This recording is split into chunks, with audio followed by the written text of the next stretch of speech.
The words came out broken, barely a whisper in the darkness. "Please don't hit me." Victor Constantine froze, his hand hovering over the lamp switch. He'd been about to turn it on, unable to sleep, planning to go down to his office and review the shipping manifests that had been bothering him all evening.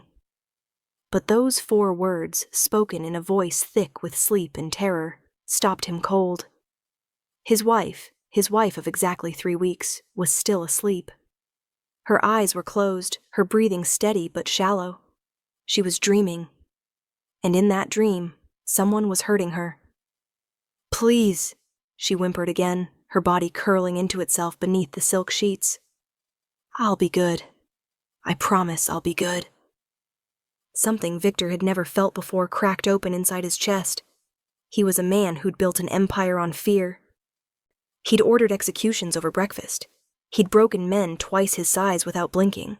He'd inherited his father's organization at 23 and expanded it into something that made even the old families nervous. People crossed the street when they saw him coming. Grown men stuttered when he asked them simple questions. But watching his wife, this gentle woman he'd married in what was supposed to be a simple business arrangement, flinch away from invisible blows in her sleep, he felt something he didn't have a name for. Something that made his hands shake and his jaw clench so hard his teeth ached. Elena whispered something else, too quiet for him to hear, and a tear slipped from beneath her closed eyelid. Victor pulled his hand back from the lamp, moving with the careful silence he'd learned in his youth. When being quiet meant survival, he dressed in the dark. Jeans, a black shirt, his shoulder holster with the Glock he'd carried since he was 19. Then he walked out of the bedroom, closing the door with a soft click that sounded like a promise. The house was silent at 4 a.m. Their house, though Elena still called it your house when she spoke to him, as if she were just a guest in these sprawling rooms with their marble floors and crystal chandeliers. As if she hadn't become the most important thing in his world, without either of them planning it. He took the stairs down to the first floor, then kept going, descending into the basement levels where he kept his real office. Not the decorative one upstairs with its leather furniture and expensive art. The one down here, where the walls were soundproofed and the computers held encrypted files that could topple governments. His head of security, Marcus, looked up in surprise when Victor entered the operations center. "Boss, it's 4 a.m. "I need everything," Victor said flatly. "Elena's ex-husband, Bradley Morrison. I want his entire life story on my desk in 3 hours. Marcus's expression shifted from surprised to carefully neutral. He was good at his job, which meant he was good at not asking questions. "We did a basic background check before the wedding, as per protocol." "That was basic," Victor said, and his voice was quiet in a way that made Marcus sit up straighter. "I want police reports, hospital records, witness statements, sealed court documents. I want his parking tickets and his credit score, and every woman he's ever dated. I want to know what he eats for breakfast and where he buys his shoes. I want to know everything." Understood. Marcus was already typing, sending out encrypted messages to their network of lawyers, hackers, and information brokers. "Can I ask what brought this on?" Victor was silent for a long moment, seeing Elena's face in his mind. That tear tracking down her cheek. The way she'd curled into herself like she was trying to become small, invisible, safe. "My wife had a nightmare," he said finally. "I'm going to make sure she never has another one." 3 hours later, Victor sat alone in his office reading. With each police report marked "no charges filed," and each hospital record documenting accidental injuries, the cold fury in his chest grew colder and sharper. Elena had been married to Bradley Morrison for 4 years. She'd filed for divorce 8 months ago. The divorce had been finalized 6 weeks before Victor's business associate Thomas Warren had suggested an arrangement.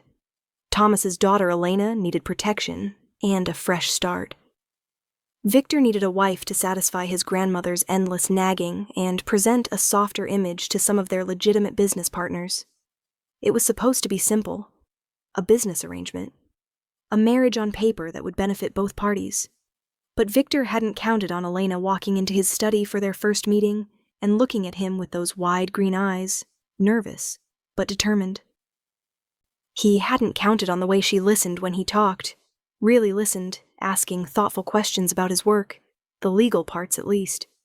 He hadn't counted on finding her in the kitchen at midnight, unable to sleep, and ending up talking with her until dawn about everything and nothing.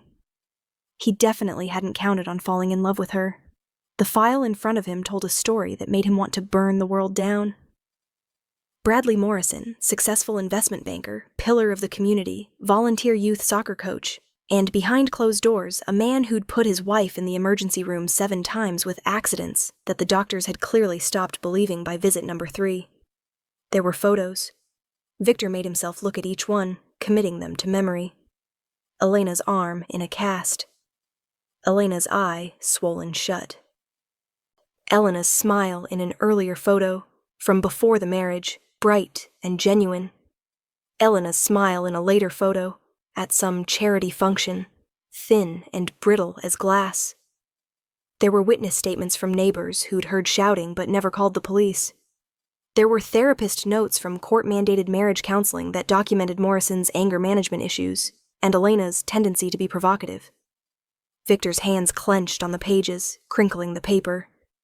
There was a police report from 2 years ago when Elena had finally called for help. She'd had 3 broken ribs and a concussion. Bradley had cried, told the officers it was a misunderstanding, said she'd fallen down the stairs and he'd been trying to catch her, said she was emotional, unstable, that she'd been drinking. Elena had been too terrified to contradict him. No charges filed. And there, at the bottom of the file, was the most recent information.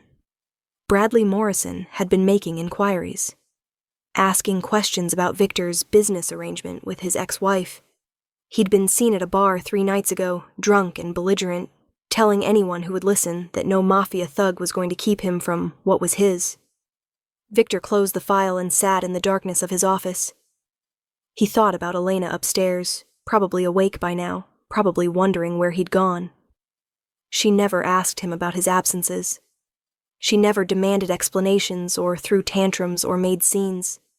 She was accommodating and polite and sweet, and that politeness, he was beginning to understand, was armor.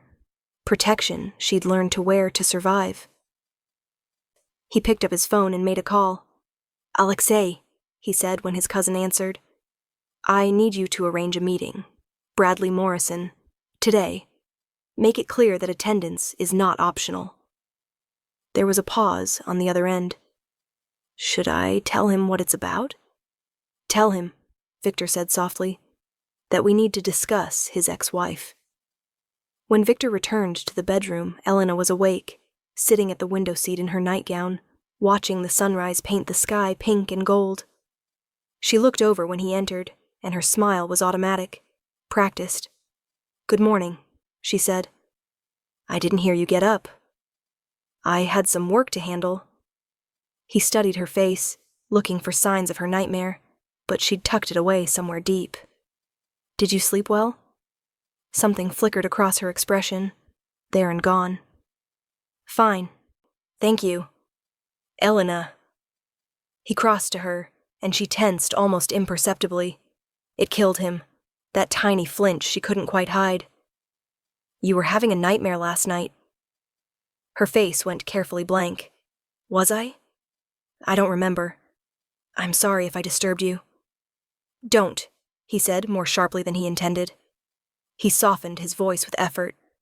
"Don't apologize. And don't lie to me. Please."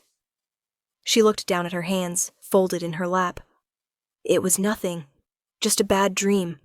Everyone has them. You were begging someone not to hit you."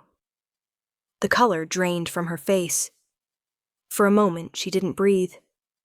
Then she stood up quickly, wrapping her arms around herself. "I should get dressed. I'm sure you have meetings." "Elena." He caught her hand, gently, giving her every chance to pull away. She didn't. But she didn't look at him either. "I know about Bradley." She went very, very still. "What do you know?" "Everything." He waited until she finally met his eyes. The hospitals. The police reports. All of it. Shame flooded her expression, and she tried to pull her hand away. "I see. I suppose your people did their research. I understand if you want to. If this changes things. The arrangement we made.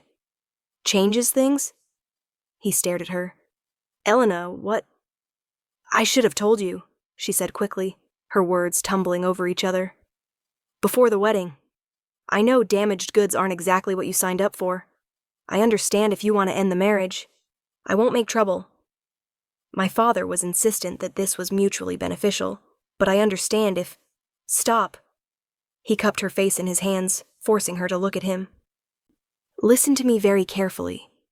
The only thing that has changed is that I now understand why you sometimes look at me like you're waiting for me to hurt you. And knowing that makes me want to burn down the world for you. Do you understand? She blinked, confusion replacing the shame. You're not angry? Oh, I'm furious, he said softly, but not at you. Never at you.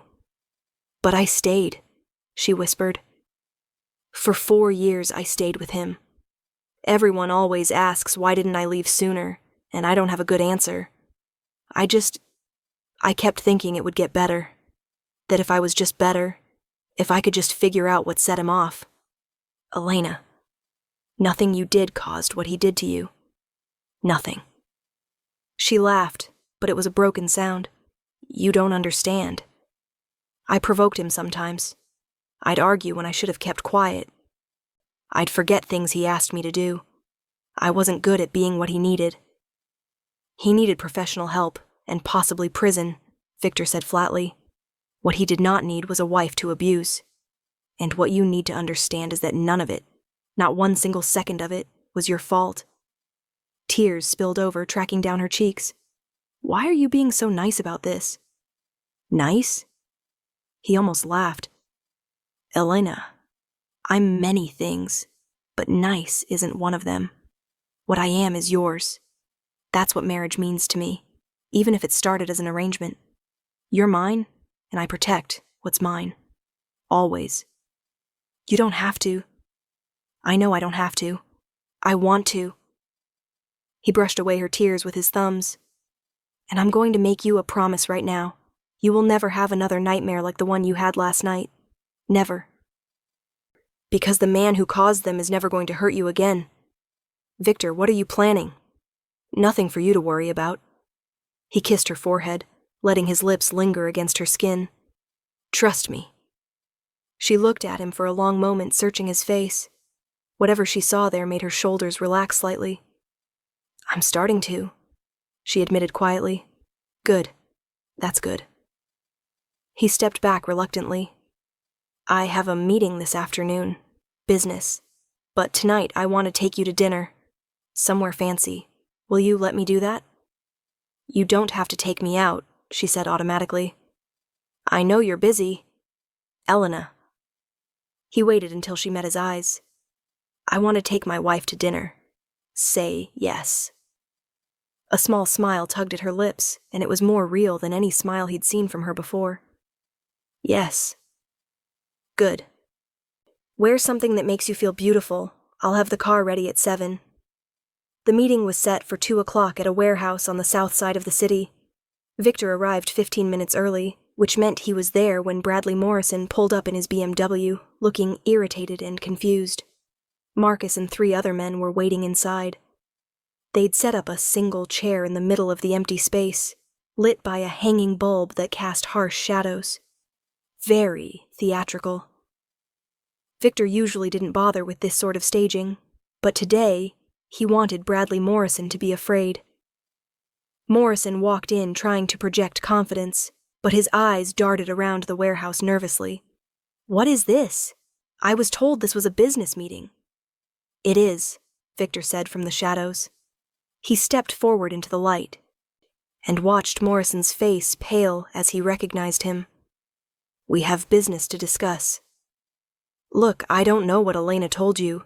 Sit down. The command in Victor's voice made Morrison obey before he thought about it. He sat in the chair, then seemed to realize he'd just followed an order and tried to stand back up. Marcus's hand on his shoulder pushed him back down. I don't have to listen to this, Morrison blustered. She was my wife. What happened between us is none of your business. Victor moved closer, into the light. She was your wife. Past tense. She's my wife now, which makes everything about her my business. This is about her, isn't it? She's been lying about me, hasn't she? She's unstable. Always has been. You need to know what you're dealing with. I've seen the hospital records, Victor said quietly. All 7 visits. I've read the police reports. I've talked to your neighbors, your co-workers, the therapist from your marriage counseling. I know exactly what I'm dealing with, Mr. Morrison, and I know exactly what you are. Morrison's face flushed red. She told you her version, I'm sure. Did she mention how she antagonized me? How she'd push and push until I snapped? Did she tell you she drove me to it? Here's what's going to happen, Victor said, as if Morrison hadn't spoken. You're going to leave the city.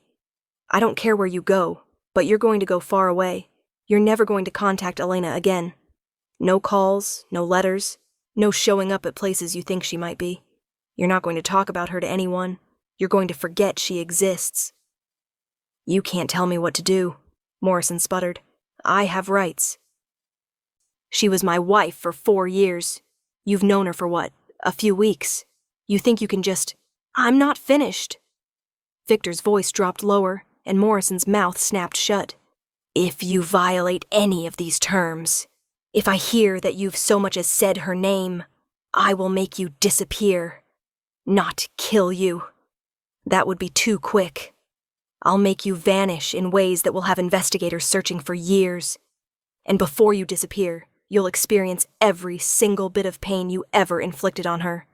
Every bruise, every broken bone, every moment of terror. Do you understand me? Morrison tried to laugh, but it came out shaky. You can't threaten me. This is America. I'll go to the police. The police? Victor smiled, and it was not a pleasant expression.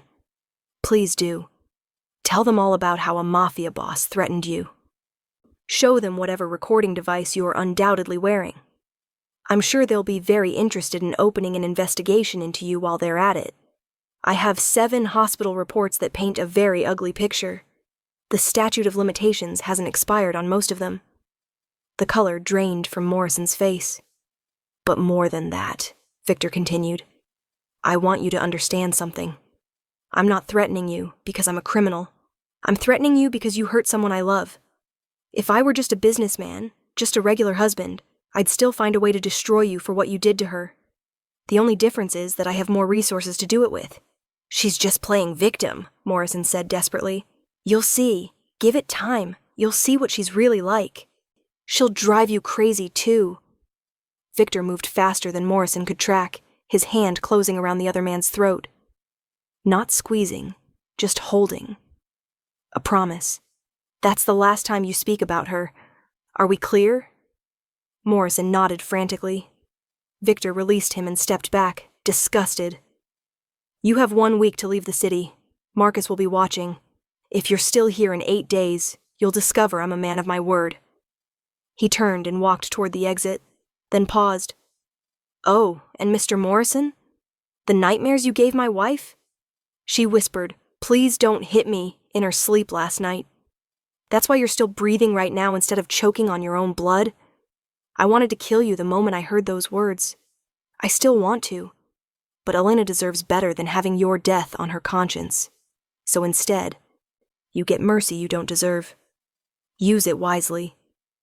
He left without looking back.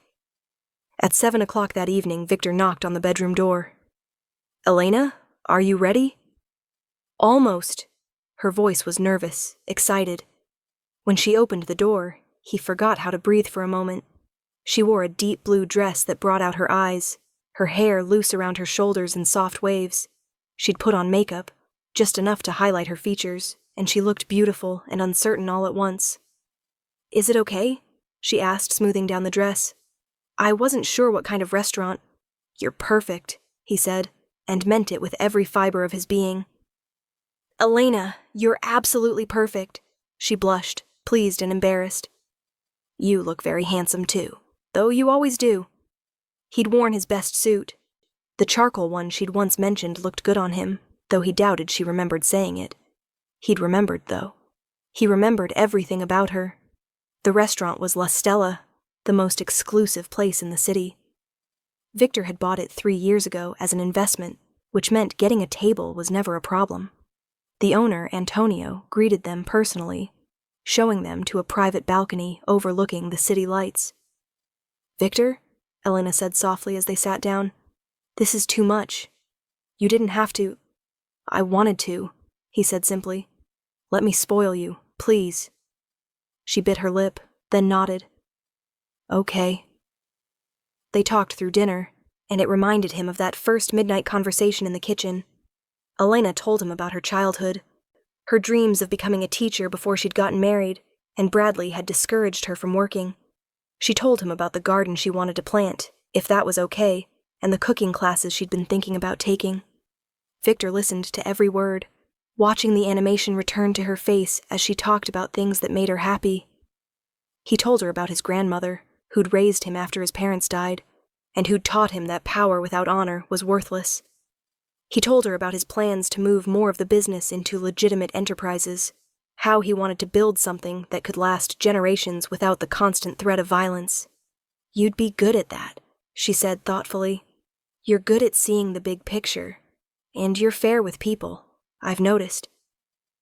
Your employees respect you. Most of them fear me. Some of both, maybe, but fear alone doesn't create loyalty. You have people who've worked for you for years. That's not just fear." He reached across the table and took her hand. "You see the best in people." "Not in everyone," she said quietly. I used to. I used to think everyone had good in them if you just looked hard enough. But I've learned better." "Elena, it's okay," she said quickly.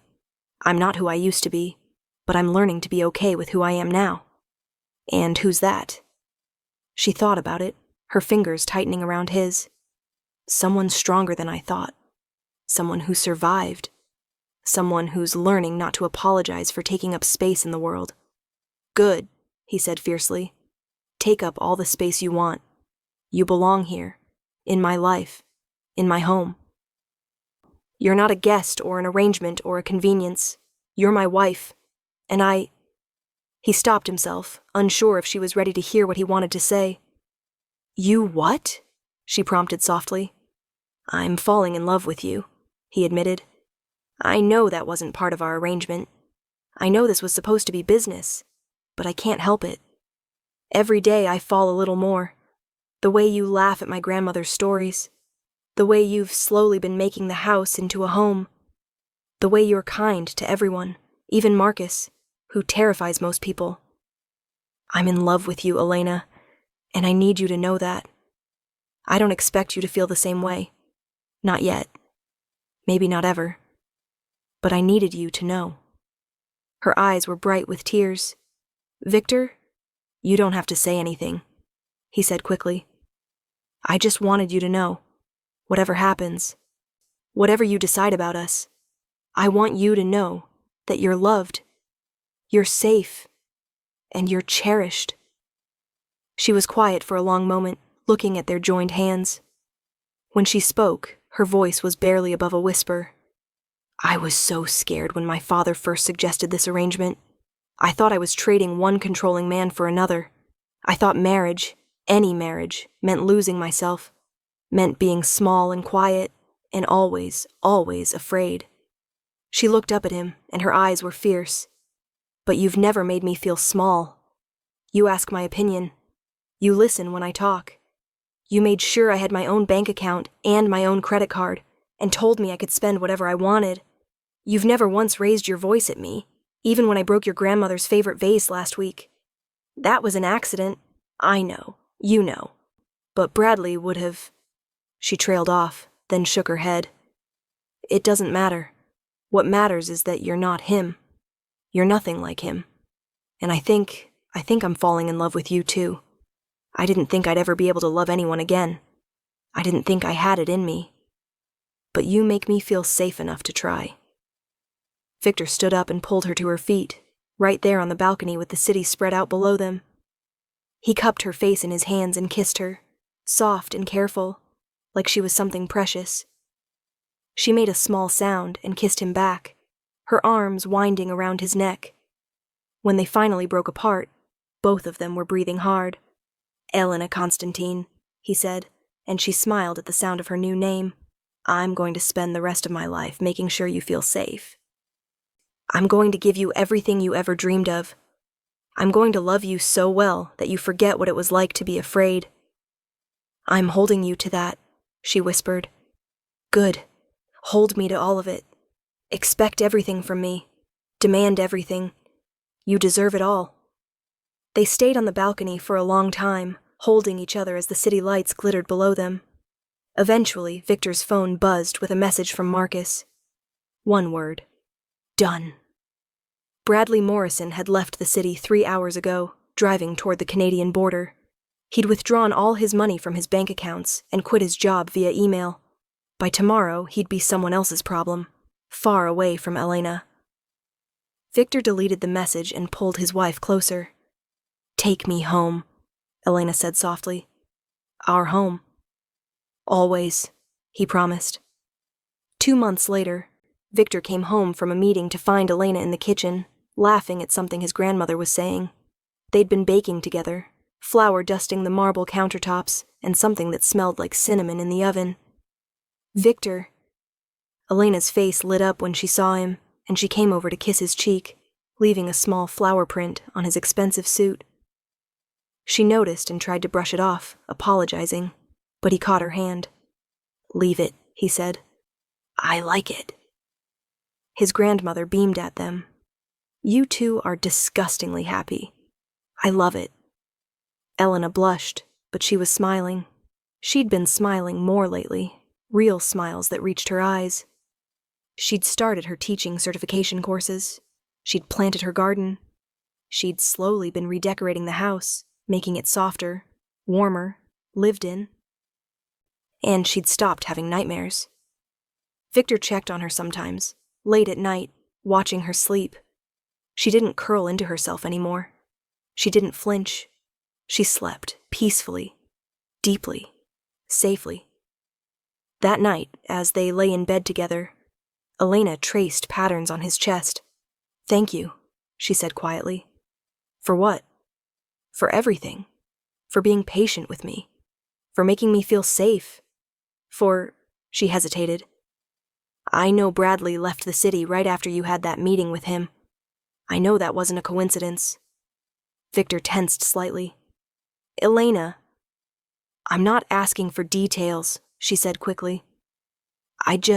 I want you to know that I'm grateful.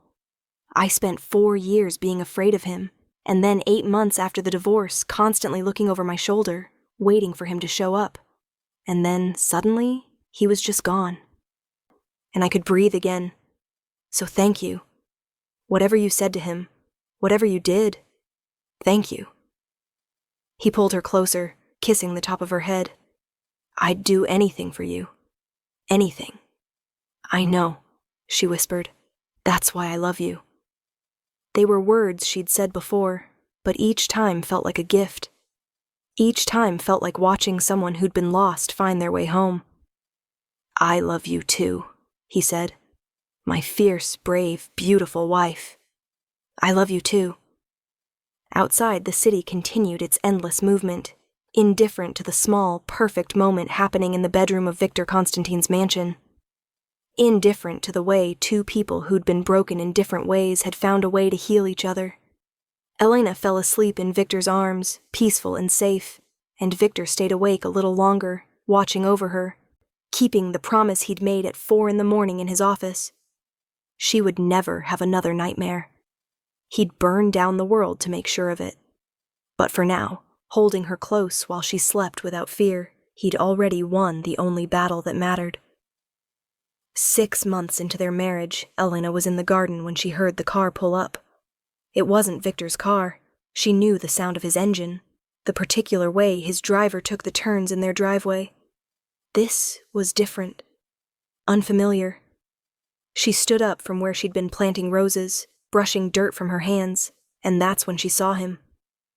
Bradley Morrison stood beside a rental car, looking thinner than she remembered, his eyes wild and unfocused. He'd grown a beard that didn't quite hide how gaunt his face had become. The gardening shears fell from Elena's hand. "Elena," Bradley said, and his voice was pleading, desperate. "Elena, please. I just need to talk to you." She took a step backward, then another. Her phone was in the house.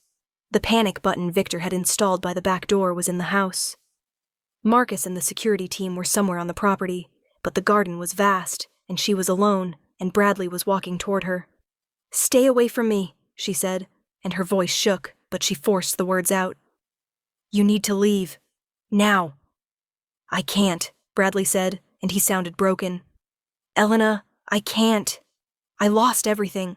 My job, my apartment, my friends. Everyone thinks I'm a monster. I had to leave the country. Do you understand? I've been living in a motel in Manitoba for 6 months, and it's all because of him.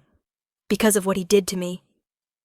"You did this to yourself," Elena said, still backing away. "You hurt me for years, Bradley. Years. And now you're facing consequences. I made mistakes." His voice rose, taking on that edge she remembered too well. The edge that used to make her go very still and very quiet. "I know I did, but I loved you. I still love you. We could start over. We could go somewhere, just us, and start fresh. I've been in therapy, Elena. I've changed." "No." The word came out strong, clear. "I don't love you. I never want to see you again. You need to leave before..." "Before what? Before your mobster husband has me killed?" Bradley laughed, and it was an ugly sound. "I'm already dead, Elena. Don't you see that? He destroyed my life. The least you can do is talk to me. 5 minutes. That's all I'm asking. I don't owe you anything." Elena's back hit the garden wall. She was cornered, trapped, and her heart was racing so fast she thought it might burst. "Please, just go." "I drove 15 hours to see you," Bradley said, still advancing. 15 hours without stopping, because I knew if I stopped, I'd lose my nerve. "I just need you to understand. I need you to tell him to call off his dogs. You need to step away from my wife." Victor's voice cut through the air like a blade. He stood at the garden entrance, Marcus and 2 other men flanking him. He wasn't armed, at least not visibly, but he didn't need to be. The look on his face was murderous. Bradley spun around, and for a moment nobody moved. "Mr. Morrison," Victor said, walking forward slowly, deliberately. "I believe I was very clear about the terms of our arrangement." "You ruined my life," Bradley spat. "You had no right. I had every right." Victor's voice was soft, deadly. "You put your hands on her. You terrorized her. You broke her bones and her spirit, and you made her afraid to exist in the world. What I did to you was mercy." "Mercy?" Bradley's laugh was bitter. "You call destroying everything I built mercy?" "You're still breathing," Victor said flatly. "Yes. I call that mercy." Elena watched them face each other, these 2 men who'd both shaped her life in such different ways. Bradley, who'd made her small and afraid. Victor, who'd made her feel safe enough to grow again. "Elena," Bradley said, turning back to her, "please, tell him I'm not a monster. Tell him we can work this out." "No," Elena said, and her voice was steady now. Victor was here. She was safe. "You are a monster, Bradley. And I'm not afraid of you anymore." Something shifted in Bradley's expression. The desperation bled away, replaced by the cold rage she remembered too well. "You ungrateful." He lunged toward her, and everything happened at once. Victor moved faster than she'd ever seen him move, intercepting Bradley before he got within 3 feet of Elena. Marcus and the other men rushed forward. There was a brief, violent struggle, and then Bradley was on the ground, Victor's knee on his back, Victor's hand fisting in his hair. "You just made the worst mistake of your pathetic life," Victor said quietly. Elena stood frozen against the wall, shaking, watching as Marcus zip-tied Bradley's hands behind his back. The other men were on their phones, presumably calling the police. Victor looked up at her, his expression shifting from rage to concern in an instant. "Elena, are you hurt?" She shook her head mutely. "Did he touch you?" "No," she managed. "You got here in time." Victor said something sharp in Russian to Marcus, then stood up and came to her, leaving Bradley face down in the dirt. He cupped her face gently, searching her eyes. "You're shaking." "I'm okay," she said. "I'm okay. How did you know?" "The security system alerted when an unknown vehicle entered the property. I was in a meeting downtown. I broke every traffic law getting here." His thumb stroked her cheek. "I'm sorry. I'm so sorry. He should never have been able to get this close to you." "It's not your fault." She grabbed his shirt, holding on. "Victor, it's not your fault." Behind them, Bradley was shouting something, his words slurred and incoherent. Victor didn't even look at him. He kept his eyes on Elena, his hands gentle on her face. "The police are on their way," Marcus said. "Trespassing, violating the restraining order, attempted assault. He'll be locked up for a while." "Good," Victor said coldly. Then, softer to Elena, "Do you want to go inside? You don't have to be here for this." She looked past him at Bradley, still on the ground, still raging at the injustice of it all, still convinced he was the victim. And she realized something. She wasn't afraid anymore. She was angry. "No," she said. "I want to stay. I want him to see that he doesn't have power over me anymore." Pride flickered across Victor's face. "Okay, then we stay." They stood together, Victor's arm around her waist, until the police arrived. Elena gave her statement clearly, without shaking, describing how Bradley had shown up uninvited, how he'd cornered her, how he'd tried to attack her when she refused to speak with him. The officers looked at Bradley with open disgust. Apparently, his record had preceded him. "Ma'am," one of the officers said to Elena, "we're going to make sure he stays locked up this time. The prosecutor will want to talk to you, but with the violation of the restraining order and the attempted assault, plus his previous history, he's looking at serious time." "Thank you," Elena said. She watched as they loaded Bradley into the back of the police car. He was still shouting, still insisting this was all a misunderstanding, that Elena was lying, that Victor had orchestrated everything. Nobody was listening anymore. As the police cars pulled away, Elena felt something inside her unclench. Some knot of fear she'd been carrying for years, even during the months when Bradley had been gone, even during the nights when she'd slept peacefully in Victor's arms. She'd always been waiting for the other shoe to drop, for him to come back, for her past to catch up with her. Now he had, and she'd survived it. More than survived it. She'd stood her ground. "Are you sure you're okay?" Victor asked again, his hand rubbing soothing circles on her back. "I am," she said, and realized it was true. "I really am. He scared me, but he didn't break me. He can't break me anymore." "No," Victor agreed. "He can't. You're too strong for that." "I'm strong because you made me feel safe enough to be strong," she said, turning to face him. "Before you, I spent so much energy just surviving that I didn't have anything left to be strong with. But you gave me space to heal. You gave me room to remember who I was before him."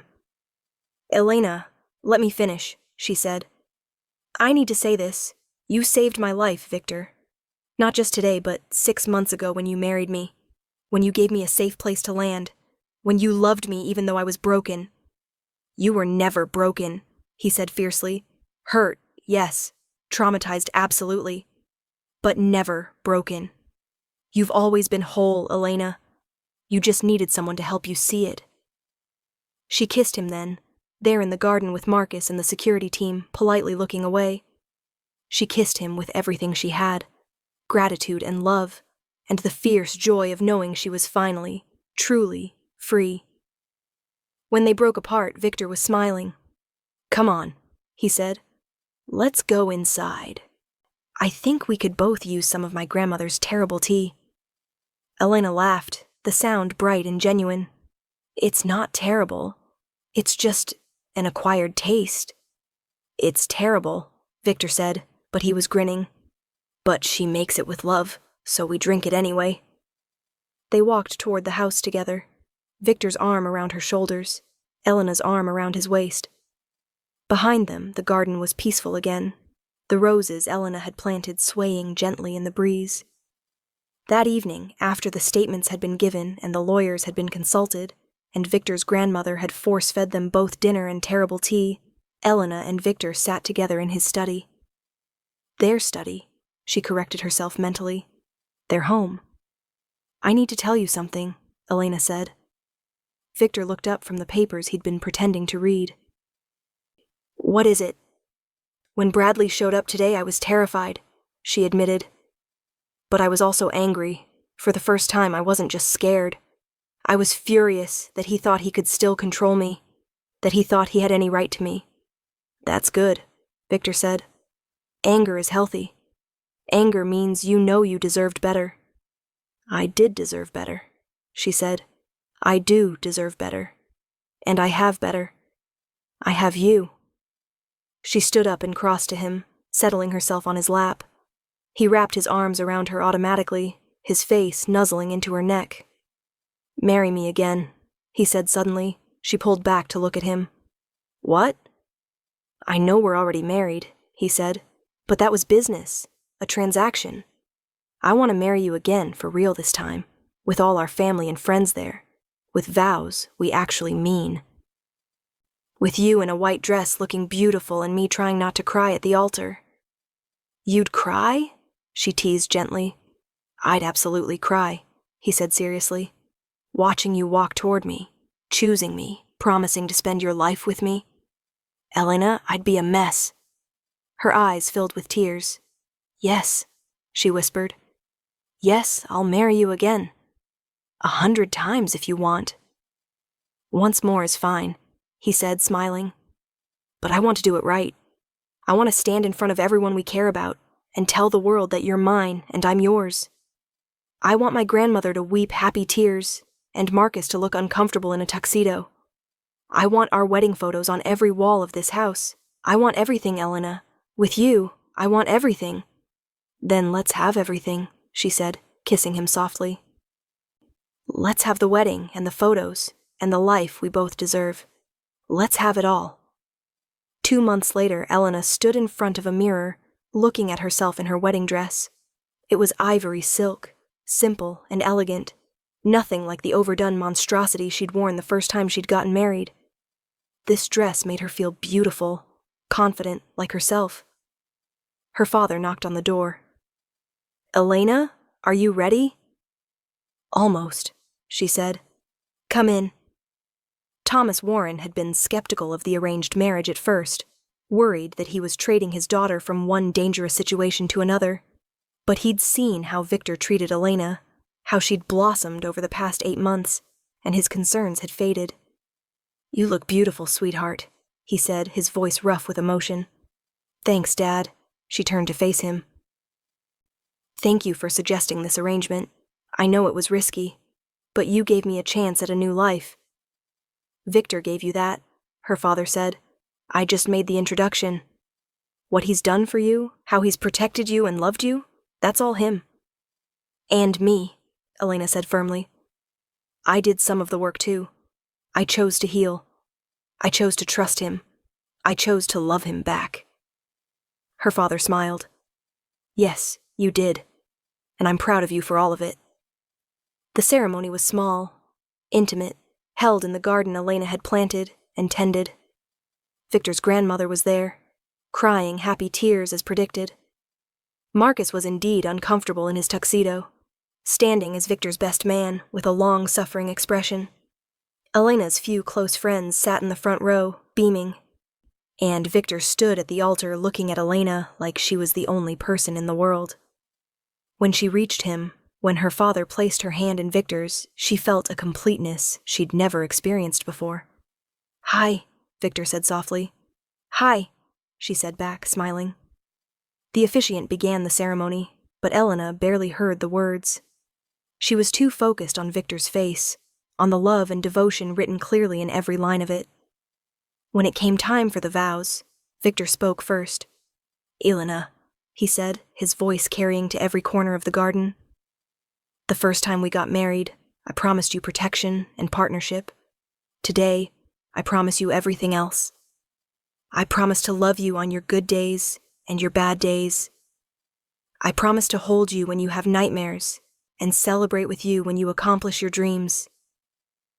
I promise to be your safe place, always. I promise to choose you every single day for the rest of my life.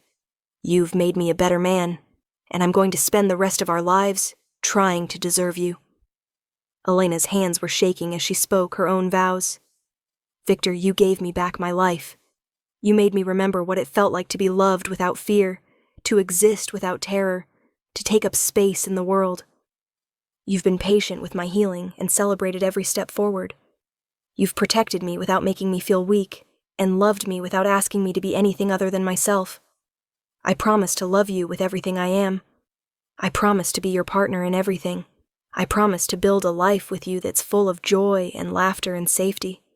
You're my home, Victor Constantine, and I choose you. Today and always." When the officiant pronounced them husband and wife, again, Victor pulled Elena close and kissed her like he'd been waiting his entire life to do it. The gathered guests cheered and applauded, but Elena barely heard them. She was too busy kissing her husband, her love, her future. Later, at the reception, Victor stood up to make a toast. The room fell silent as he looked at Elena, sitting beside him in her beautiful dress, her face glowing with happiness. "I'm not good at public speaking," Victor began, and several people laughed because everyone knew Victor Constantine could command a room without effort. "But I need to say something about my wife. 8 months ago, Elena walked into my life as part of a business arrangement. She was scared and hurt, and trying so hard to be brave. And I thought I was doing her a favor, giving her protection and a fresh start. But the truth is, she saved me. She took this house that was just a building and made it a home. She took my life that was just power and business and violence, and she gave it meaning. She showed me what it means to be loved, really loved, not for what I can do or who I am in the world, but just for being me. Elena, you're the best thing that ever happened to me, and I will spend the rest of my life being grateful that you chose me." He raised his glass. "To my wife, my partner, my everything." "To Elena," the guests chorused, raising their own glasses. Elena stood up and kissed him, not caring that everyone was watching, and the room erupted in applause again. That night, as they lay in bed in the house that was truly theirs now, Elena traced patterns on Victor's chest like she'd done 100 times before. "Happy?" Victor asked. "So happy," Elena said. "I didn't think I could ever be this happy. There were years when I thought happiness was just something that happened to other people. But here I am." "Here you are," Victor agreed, pulling her closer. "And here you'll stay. Always." "Always," Elena echoed. She fell asleep in his arms, peaceful and safe, with no nightmares chasing her into the darkness. And Victor stayed awake for a while, watching over her, keeping the promise he'd made at 4 a.m. 8 months ago. She would never be afraid again. He'd made sure of it. And together, they'd built something neither of them had expected, but both of them deserved. A love story that had started as a business arrangement and had become the greatest adventure of their lives.